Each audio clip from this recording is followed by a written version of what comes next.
Well, here I am again, folks, back at it. I really want to get this thing done, so I'm here. I had a camera problem and I had to reset everything, so it put me in a bad mood. But I've had a deep breath and a glass of water, and I'm ready to go back and do it again. So I was talking about, on my bicycle ride and the other day when I was at the desk, uh, eco-socialism and social ecological economics, regenerative economics. There's a number of people, a lot of people actually in this space, a lot of literature, a lot of good studies, a lot of great books, and so on. It's a thing. It's science. It's not fantasy. It's not conspiracy. It's not there to ruin your day. It's just making sense of the world and our way of managing things, um, economically, socially, social economics, and so on, and how that impacts our future and what we might want to do about it. So, oikos is, economy comes from Greek, and eco is derived from the Greek oikos, which means extended family unit that consists of the house, members of the family, slaves, farmland, and all property.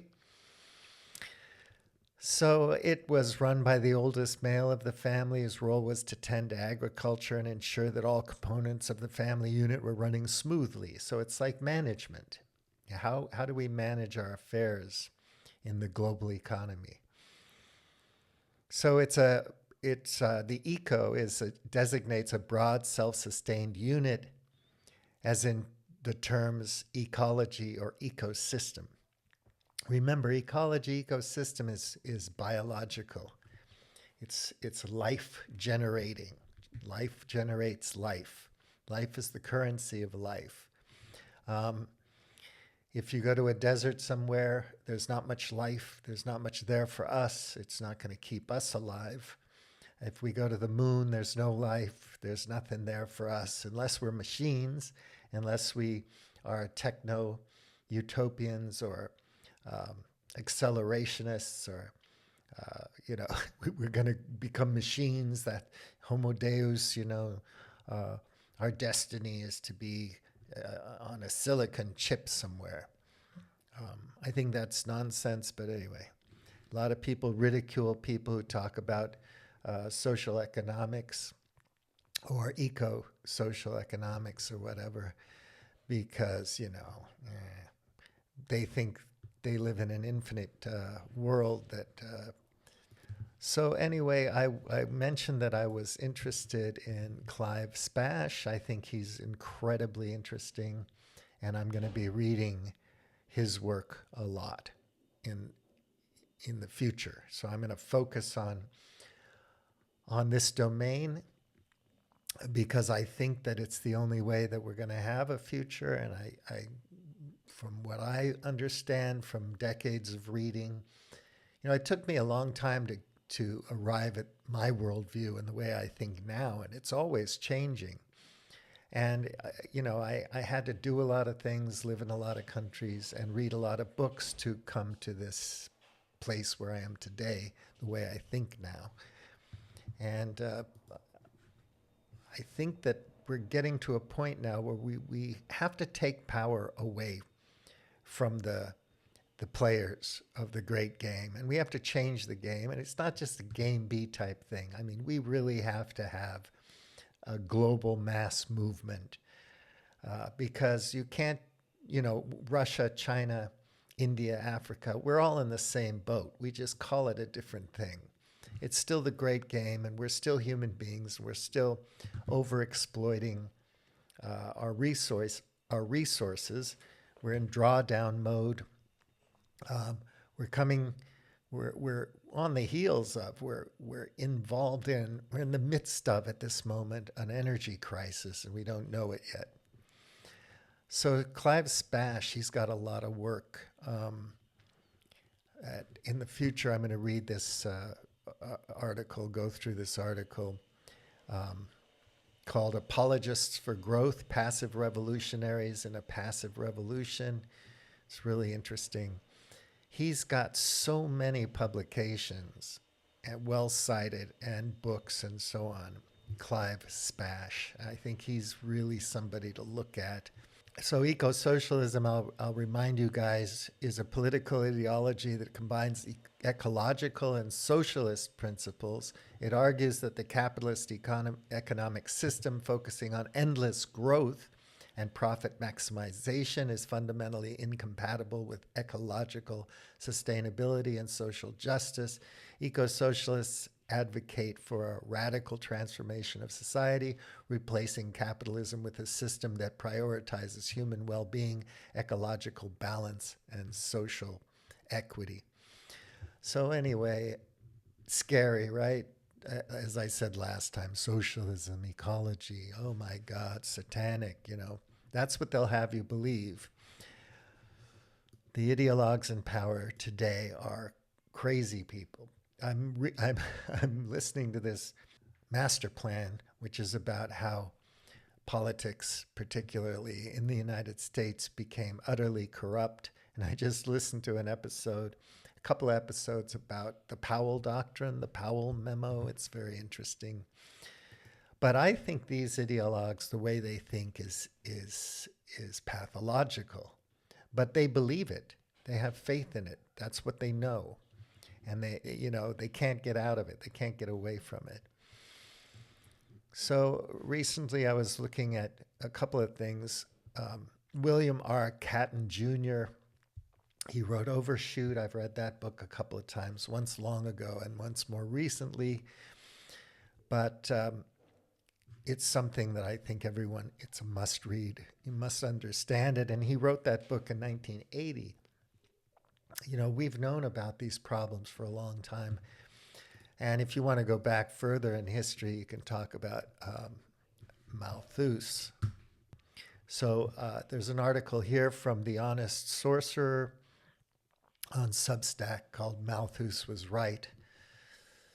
And Malthus, 1766 through 1834.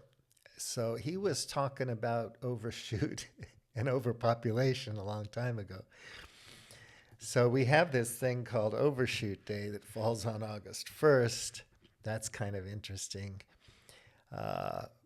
Gives us a brutally honest picture about the sustainability, or in our case, lack thereof, by showing us the date till when we have used up all natural resources for that given year and begin to live off the future. So in 2022, Earth Overshoot Day fell on July 28th.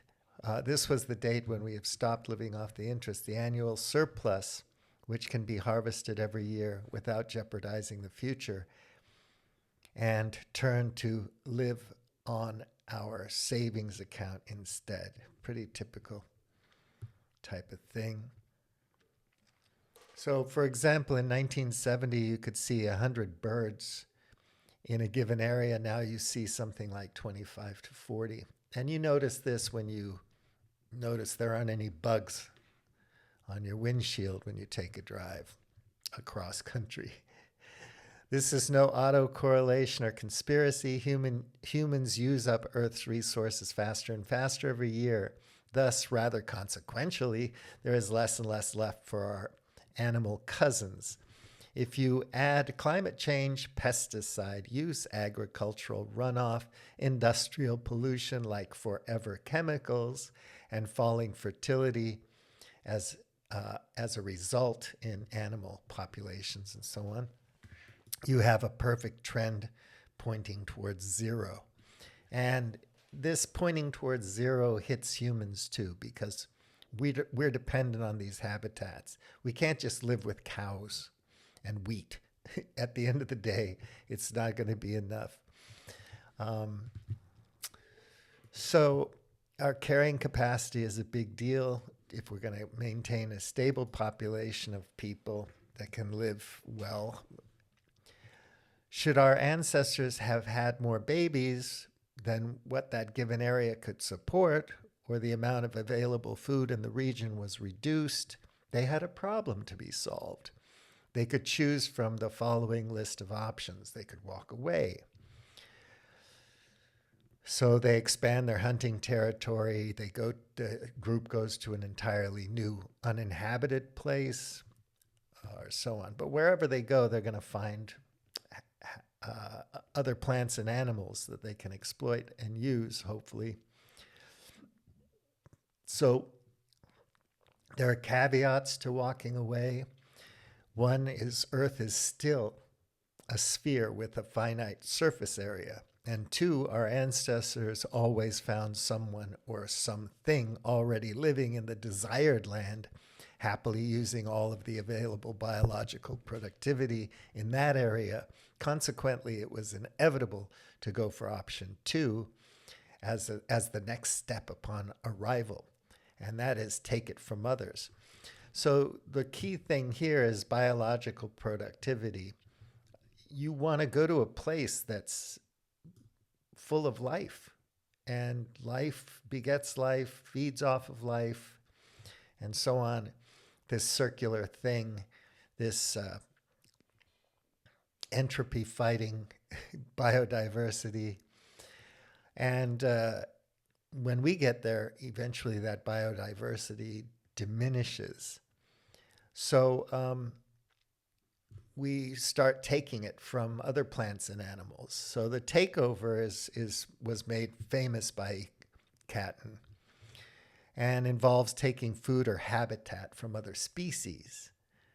So after earning the title of being fire apes, humans started to alter their environment by intentionally burning down entire forests to make good grazing and hunting grounds for larger herds of tasty mammals.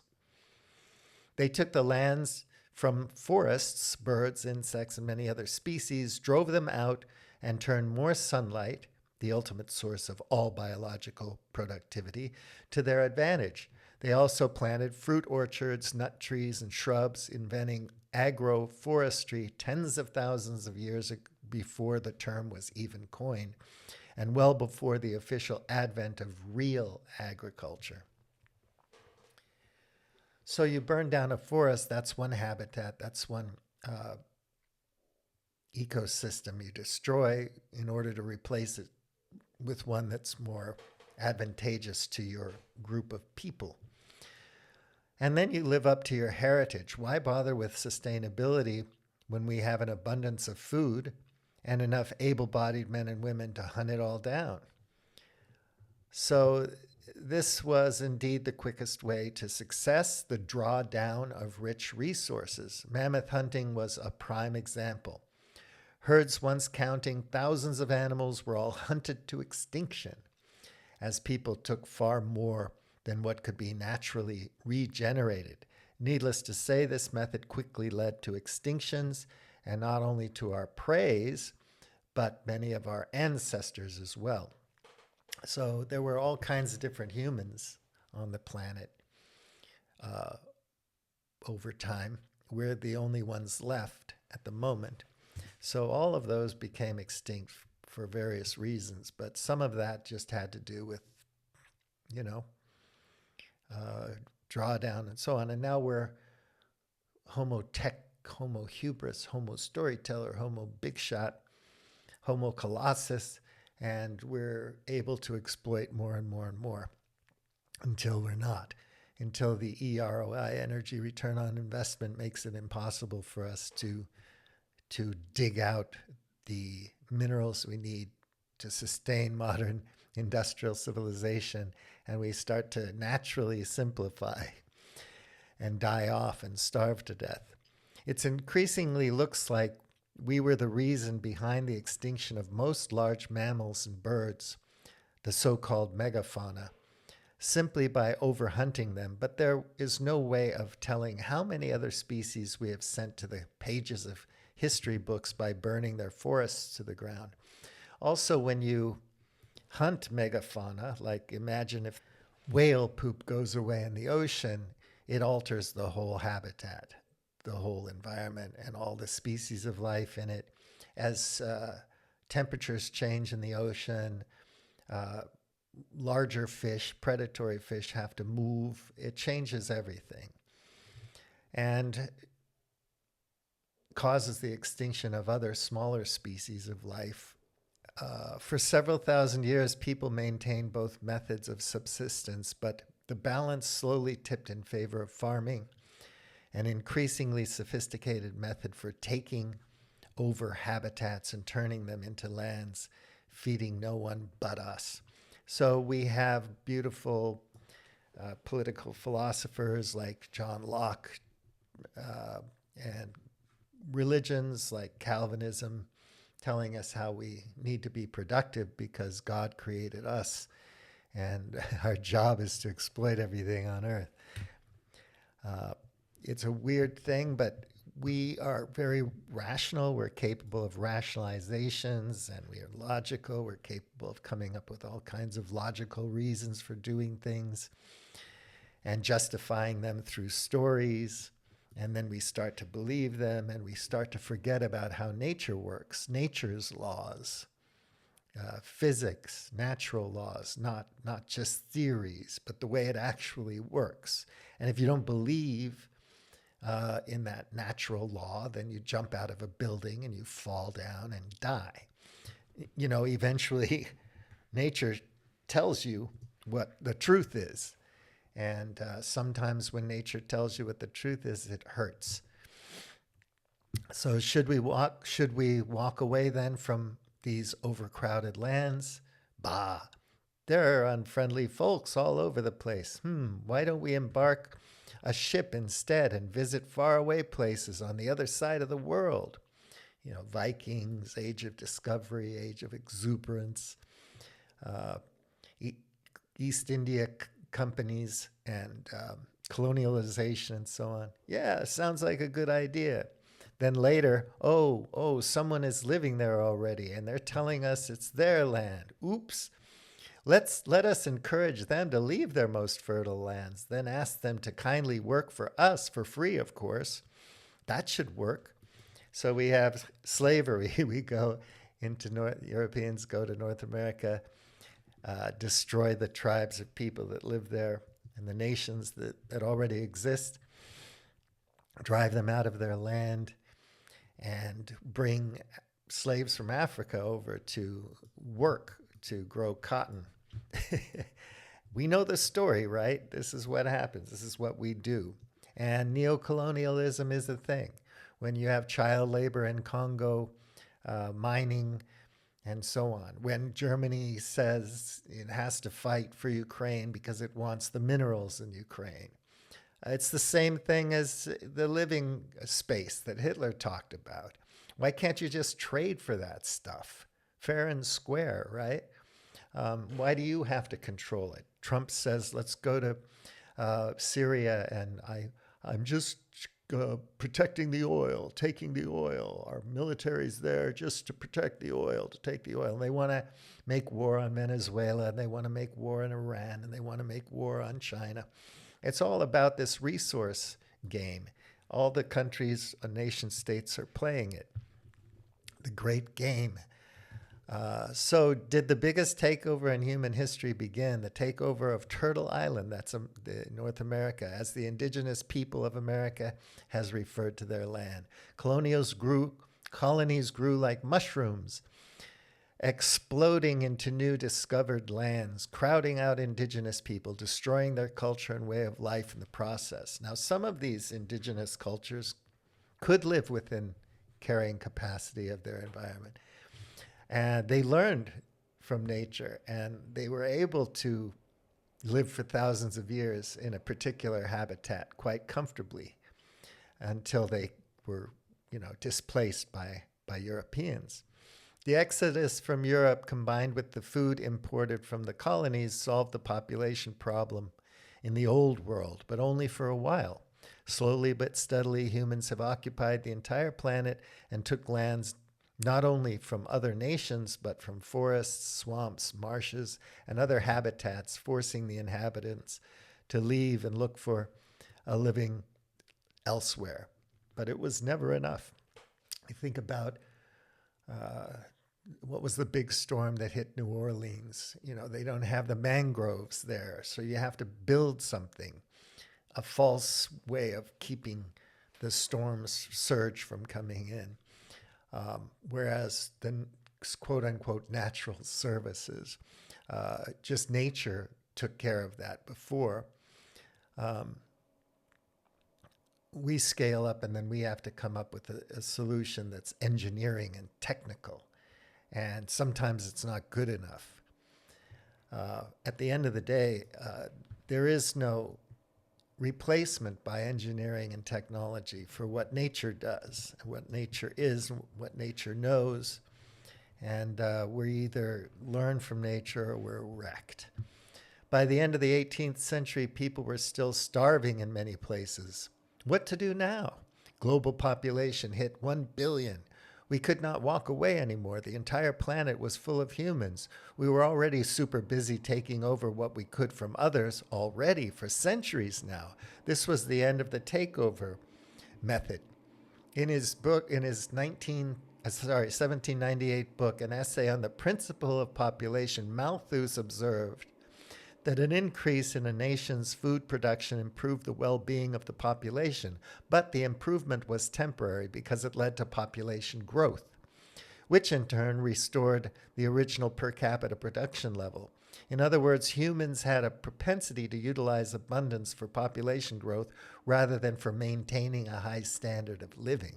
Populations had a tendency to grow until the lower class suffered hardship, want a greater susceptibility to and hit greater susceptibility to famine and disease and so on.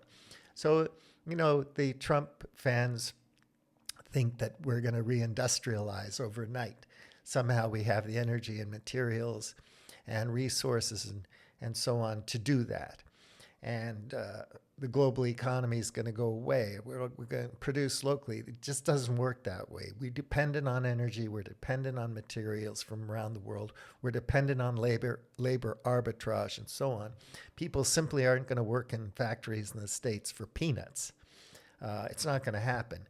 So it's all just BS. The promises they're making you are not going to happen. I'm sorry to tell you.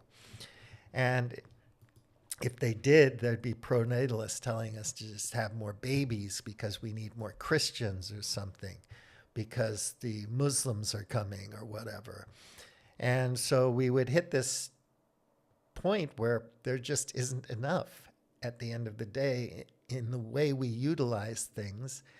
And if the oil and gas is diminishing and you can't just ship food around the planet, and you're at the same time wanting to invade China, wanting to have a war with China to keep them from competing, wanting to have a war with Iran and Russia and so on. These enemies never change, do they? The West needs them to maintain its business model. And people talk about the jobs in the military-industrial complex in the United States. If we don't have these wars, we're going to lose those jobs, right? And then we have to have the industrial capacity to maintain those, industries, military industries. And what do? We build really complicated, complex machines that don't work in modern warfare with drones and guns and asymmetrical warfare and other things like that. So it's just an untenable business model all the way around, and nobody wants to face the facts. So you have Sam Harris going on and talking for an hour about how the election was lost because of identity politics. I have a grievance going way back over a decade with identity politics and this, that, or the other thing. And I'm going to talk about Ayaan Hirsi Ali all day long. And, this is trite. This is shallow. This is not the problem we're facing. We face much more systemic and complex problems than identity politics, for God's sake. The truth is, neither candidate had any solutions to any real problems that we're facing. And one was just better at communicating grievance politics and using fear and other methods, whatever. We're not addressing our real problems anyway. So there is no infinite growth on a finite planet. It's just not going to happen. By the beginning of the 20th century, there were simply not enough nutrients in the soil to feed this many of us. We took another step towards drawdown. Drawdown is when we're just drawing down our resources. Extraction is when we're just taking it out. Mountains of guano, bird, and bat manure was mined on faraway islands to improve soil fertility and to prevent humanity as a whole from experiencing bottleneck. But that wasn't enough. Eventually, really brilliant people like Norman Borlaug, he was an agronomist who led initiatives worldwide that contributed to the extensive increases in agricultural production, termed the Green Revolution. And he got a Nobel Peace Prize for that. And a big part of that was the Haber-Bosch process to the rescue, right? Starting the so-called Green Revolution, man-made fertilizers together with crops selected to take up as much nitrogen as possible have boosted yields beyond every imagination. Make no mistake, though, this was not a solution. This was humanity's good old friend in dire need again, drawdown. Turbocharged by fossil fuels, our slaves, the Green Revolution has only bought us time, nothing more. Modern agriculture was built on the one-time drawdown of fossil fuels. We've hit peak oil. It's going to be harder and harder to get shale oil and to frack our way out of the problem and to drill in massive drilling rigs into the ocean and so on and so forth. Diesel-powered machinery and natural gas-derived fertilizer boosted the exploiting of one-time deposits of minerals like potash. And this was turned into more food and, contrary to many prior warnings, more people. So again, he's talking about Malthus being kind of right, But we still are on this, we've got to have more population, more population, more population, more and more stuff. So, quote unquote, humans have mistaken drawdown for takeover and a temporary increase in carrying capacity for a permanent increase. This is why people speak of producing fossil fuels when extracting fossil fuels is more accurate. So that was from our man, William R. Cotton Jr. So you've got to read his book, okay? It's very important. So we're extracting the fuels. We're not producing fossil fuels. It takes millions and millions of years for living organisms to turn into oil. So, or fossil fuels, coal, whatever. Was it wise then to build an entire civilization on a knowingly finite reserve of mineral heritage, especially knowing that it will heat up the planet when used? And we knew that back in the 19th century. Was it wise to let populations around the world increase in their numbers in a runaway style, literally consuming all natural resources and eating up our own future? Was that wise? Okay, maybe not. So the thing we have failed to understand so far is that technology did not ever stop drawdown. So that again is like Jevons paradox. The more energy efficiency you realize, the more energy you wind up using. Stuff like that. So we just keep going more and more and more. And it's a big, huge, Ponzi scheme, basically. Eventually, somebody's going to have to deal with the consequences of this. And it's not going to be me, but it's bad news for 10-year-olds. Now, we are forced to commit ever larger amounts of energy, materials, and labor just to stay in place. As mineral deposits deplete, however, they require an exponential increase in energy and material input, cannibalizing the very things we get from finite mineral deposits. Yes, I know, we will switch to solar, nuclear, wind, hydrogen, or fusion. Sure, all made from non-renewable, one-time, finite mineral resources. So all of that comes from the same energy and mineral resources, and they're all finite. And another 5 years and $5 billion isn't going to get us fusion anytime soon. And even if it did, it would just mean that we would continue to exploit limited resources. So that's the Malthusian thing. Another one from The Honest Sorcerer, which I'll put in here. Can we escape our predicament? So civilization is a double bind. Damned if we do, damned if we don't kind of situation. So I'm going to stop here because that's, 32 minutes already. And I'll get to that next time. And I want to impress upon you the William R. Cotton Jr. book, Overshoot. It's on my webpage, website, books, recommendations. But it's something you have to read and understand. And I'll also go through another article from the notes, which, what's it called again? The notes which do not fit. It's another blog website that's pretty damn good. A lot of people have been looking at this for a long time. We just don't know about it. Most people don't know about it. And if we don't understand these principles, if we don't learn from nature and natural science, the natural sciences, and understand our constraints and limitations and learn to live within them, or at least to prepare for them getting worse and worse in the future, we're not going to be happy campers at all. We're going to have a pretty rough life, and that's not good. So we're going to have to find a way. I hate to use the word revolution because it reeks of violence. You know, if you think about the French Revolution and things like that, Bolshevik Revolution. But I'm thinking more of a peaceful one, nonviolent one.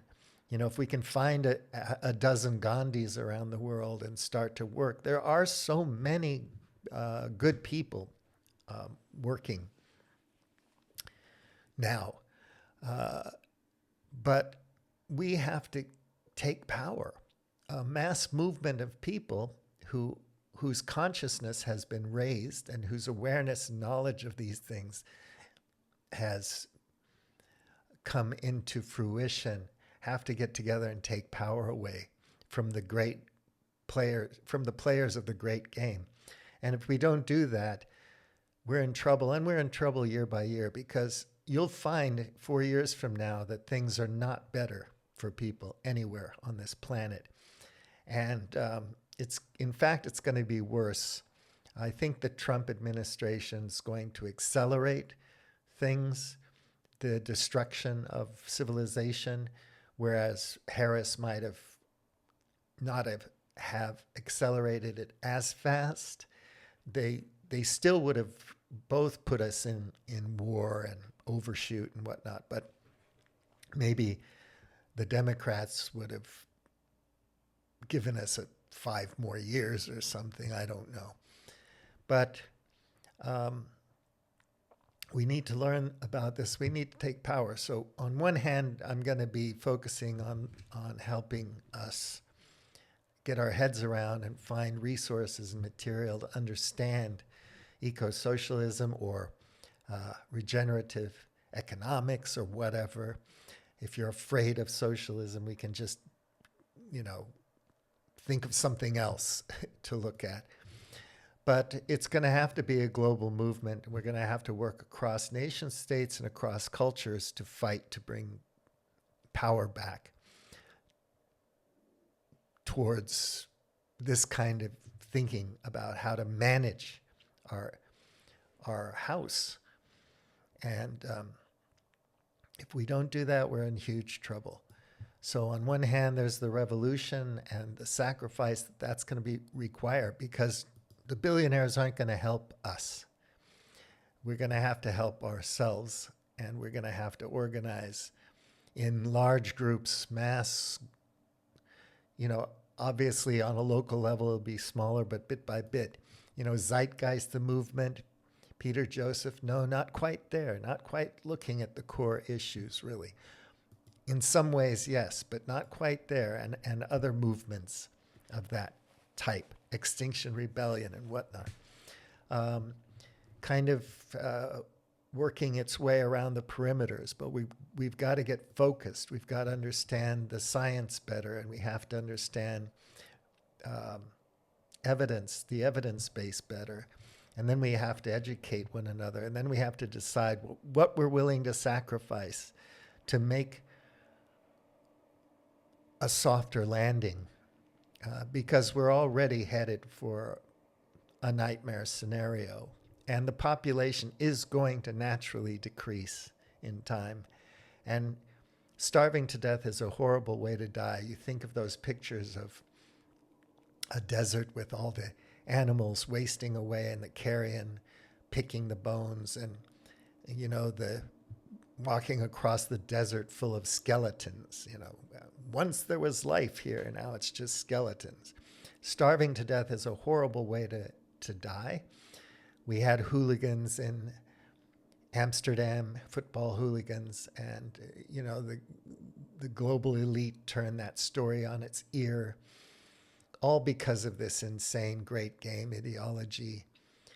And people are happy and tolerant in Holland because it's a prosperous, wealthy country, and they're lovely people up there. But there's going to be a day when they're not happy anymore. And preparing for this is going to be important if they're going to have a softer landing and not become grotesquely ugly like those football hooligans. All right, that's it. 38 minutes. Bouillon tea, out.